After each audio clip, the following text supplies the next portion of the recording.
So, when I was in high school, I did one semester of theater class, which was basically just an introductory acting class. And I was cast in this scene with two other guys where I had to be a cop escalating a traffic stop.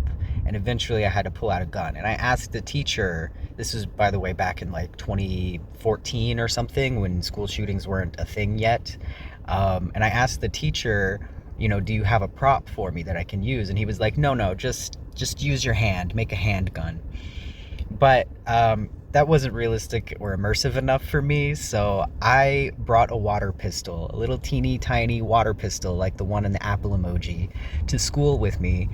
And I hid it from everybody until the scene came along and we were up in front of the teacher and the whole class, and these two boys were sitting in an imaginary car in like classroom chairs. And we get halfway through the scene and the time comes for me to pull out the gun, and I pulled this water pistol out of my pocket and pointed at my classmate, and everybody laughed except for the teacher.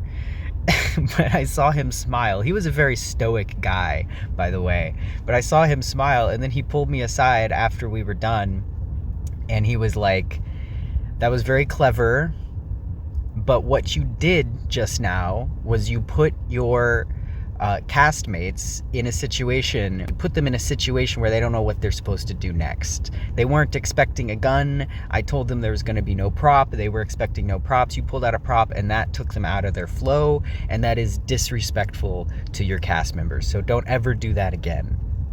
But also, have you considered going into comedy? That memory sticks with me because he basically was saying, like, you're too advanced for this class. You're doing things that are like out of the scope of what I'm trying to teach here, and the people that you're learning with, they can't keep up with you. So I hope to see you next semester and next year, and I hope you keep coming to these classes, but don't ever do that again, because these other students, they can't keep up with that stuff. And maybe take improv classes in college. That was basically the conversation he had with me. And I remember that. And, in another world, maybe I could have been a comedian. Anyway, I guess the moral of the story is, if you're having ideas that are disrespectful to your current environment, maybe you just need to go somewhere else. Maybe you're just too advanced for the place that you're at.